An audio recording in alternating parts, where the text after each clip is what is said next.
नमस्कार, मैं सुधीर चौधरी और आप देख रहे हैं देश की मुख्य खबरें। तो आइए बात करते हैं आज के मुख्य समाचार की और देश भर की उन बड़ी खबरों पर नजर डालते हैं। लेकिन इससे पहले आप हमें कमेंट बॉक्स में जरूर बताएं कि आप यह वीडियो कहां से देख रहे हैं, और अगर आप अभी तक इस वीडियो को लाइक नहीं किया है तो लाइक करके चैनल को सब्सक्राइब जरूर करें।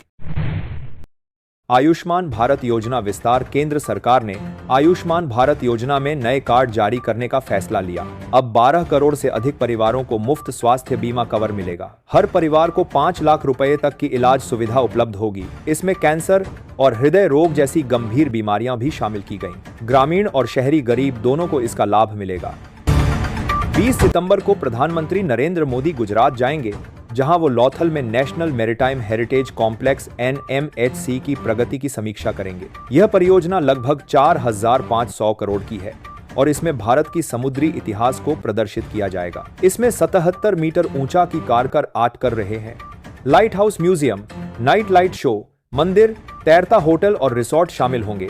क्षेत्र में 14 गैलरियां होंगी जो हड़प्पा युग से लेकर आधुनिक काल तक की समुद्री संस्कृति को दिखाएंगी।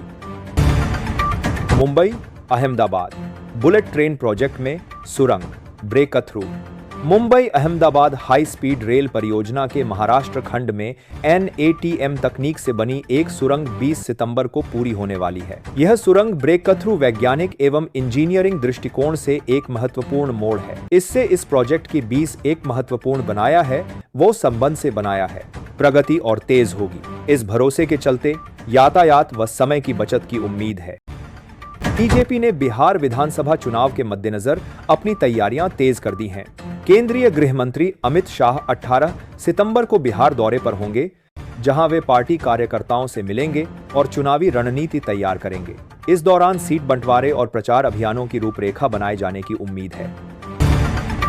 प्रधानमंत्री मोदी और पार्टी अध्यक्ष JP नड्डा के हालिया दौरों के बाद यह कदम बीजेपी को चुनावी मोर्चे पर सक्रिय बनाता है। वर्ष 48 में प्रधानमंत्री मोदी ने पूर्णिया में एक रैली में कांग्रेस RJD गठबंधन पर आरोप लगाया है कि वे घुसपैठियों को वोट बैंक के लिए संरक्षण दे रहे हैं। उन्होंने कहा कि ऐसा गठबंधन सुरक्षा व प्रति वोटर प्रामाणिकता की अनदेखी कर रहा है। मोदी के आगे साथी प्रधानमंत्री मोदी का वोट बैंक को वोट बैंक के लिए जार वोट बैंक ने विशेष रूप से SIR स्पेशल इंटेंसिव रिवीजन को सही बताते हुए कहा कि नाम हटाने जोड़ने के पीछे राष्ट्र विरोधी मंशाएं नहीं, सुरक्षा की भावना है। यह बयान विपक्ष के वोट चोरी वाले आरोपों के जवाब स्वरूप आया है। राहुल गांधी ने बिहार में वोटर अधिकार यात्रा शुरू की है, जिसमें उन्होंने SIR प्रक्रिया को चुनावी चोरी का नमूना बताया है। उन्होंने आरोप लगाया कि मतदाता सूची में बड़े स्तर पर नामों के जोड़ घटाव हो रहे हैं ताकि विपक्ष को नुकसान हो। इस पर चुनाव आयोग और बीजेपी ने पलटवार किया, कहा कि ये आरोप आधारहीन हैं और प्रक्रिया पारदर्शी है। यात्रा ने विपक्ष के लिए जमीन तैयार करने का संदेश दिया है। अमित शाह ने बिहार में SIR स्पेशल इंटेंसिव रिवीजन को चुनावी प्रक्रिया की शुद्धि का जरिया बताया है। उन्होंने कहा कि घुसपैठियों को मतदान का अधिकार नहीं होना चाहिए। अमित शाह ने कार्यकर्ता बैरिया स्तर पर इस संदेश को फैलाने का आह्वान किया है। पूर्व कांग्रेस नेता प्रमोद कृष्णम ने राहुल गांधी के एक बयान पर प्रतिक्रिया देते हुए उन्हें अपनी जिम्मेदारियों से भागने वाला बताया है। राहुल ने कहा था कि लोकतंत्र को बचाना उनका काम नहीं है, जिससे प्रमोद कृष्णम ने उच्च स्तर पर आलोचना की है। उन्होंने कांग्रेस RJD गठबंधन को समाज को बांटने की राजनीति करने का आरोप लगाया है। साथ ही उन्होंने अमित शाह के बयान की ओर इशारा किया कि विपक्ष आरोपों से दूर भाग रहा है। कर्नाटक सरकार ने तटीय पर्यटन और होमस्टे सेक्टर को बढ़ावा देने के लिए नई कोस्टल टूरिज्म पॉलिसी व होमस्टे पॉलिसी घोषित की है। ये नीतियां 55वें FHRAI federation of hotels and restaurants association of India वार्षिक सम्मेलन में पेश की गईं। लक्ष्य है समुद्री क्षेत्रों में अवसंरचना की मजबूती और निजी सार्वजनिक भागीदारी बढ़ाना। इस पहल से स्थानीय लोगों को रोजगार व पूंजी निवेश के अवसर मिलेंगे।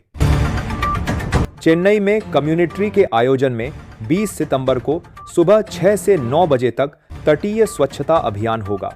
लक्ष्य है पिछले साल के लगभग 24,000 स्वयंसेवकों द्वारा 2 घंटों में जुटाए गए 200 टन से अधिक कचरे से बेहतर परिणाम देना। कचरा संग्रह के दावा की ही भी बात समुद्री प्रदूषण और पुनर्चक्रण पर जागरूकता कार्यक्रम भी होगा। भारत में निफ्टी और सेंसेक्स सूचकांक में थोड़ी गिरावट आई है, क्योंकि निवेशक पिछली बढ़त के बाद मुनाफा सुनिश्चित करने लगे हैं। हालांकि अडानी समूह के शेयरों में उछाल आया है, क्योंकि सेबी ने हिंडनबर्ग रिसर्च द्वारा लगाए गए कुछ आरोपों को खारिज कर दिया है, लेकिन कुछ अन्य जांचें अभी भी जारी हैं। National payments corporation of India (NPCI) ने यूपीआई पेमेंट्स की सीमा कुछ खास श्रेणियों के लिए बढ़ाई है। अब हॉस्पिटल बिल, शिक्षा शुल्क और सरकारी सेवाओं के लिए 5 लाख तक का भुगतान संभव होगा। वेरीफाइड मर्चेंट कैटेगरी में यह सीमा 10 लाख तक कर दी गई है। P2P लेन देन की सीमा पुरानी ही रहेगी। यह बदलाव 15 सितंबर 2025 से लागू हो चुके हैं। अंतर्राष्ट्रीय मुद्रा कोष IMF ने भारत के यूपीआई को ग्लोबल मॉडल करार दिया। रिपोर्ट में कहा गया कि भारत ने डिजिटल पेमेंट के क्षेत्र में दुनिया को नया रास्ता दिखाया है। यूपीआई पर अब हर महीने 20 अरब से ज्यादा लेन देन हो रहे नामा मस्किल के देश रहे हैं। IMF ने अन्य देशों को इसे अपनाने की सलाह दी। इससे वित्तीय समावेशन और तेज ट्रांजैक्शन संभव हो रहे हैं। सरकार ने PM उज्ज्वला योजना की सब्सिडी 2025-26 में भी जारी रखने का ऐलान किया। हर कनेक्शन धारक को 14.2 किलो सिलेंडर पर 300 रुपये तक की सब्सिडी मिलेगी। साल में 9 सिलेंडर तक यह सुविधा दी जाएगी। इस योजना से 2025-26 में भी लगभग 10 करोड़ से अधिक परिवार लाभान्वित होंगे। सरकार पर सालाना 12,000 करोड़ रुपए का बोझ आएगा। PAHA प्रत्यक्ष लाभ अंतरण स्कीम के तहत LPG सब्सिडी सीधे बैंक खाते में जाती है। 2025 में सरकार ने 4 करोड़ से ज्यादा डुप्लीकेट और फर्जी कनेक्शन बंद किए। आधार और बैंक खाते से लिंकिंग अनिवार्य की गई है। 2000 LPG, इससे सब्सिडी केवल सही लाभार्थियों तक पहुंचेगी। धोखाधड़ी और गलत सब्सिडी को रोकने में मदद मिली है। सरकार ने PMAY अर्बन के तहत 80 लाख नए मकानों को मंजूरी दी है। इसमें आर्थिक रूप से कमजोर वर्ग और निम्न आय वर्ग के परिवार शामिल हैं। लाभार्थियों को ब्याज सब्सिडी और वित्तीय मदद दी जाएगी। मकान निर्माण में पर्यावरण हितैषी है, तकनीक का उपयोग होगा।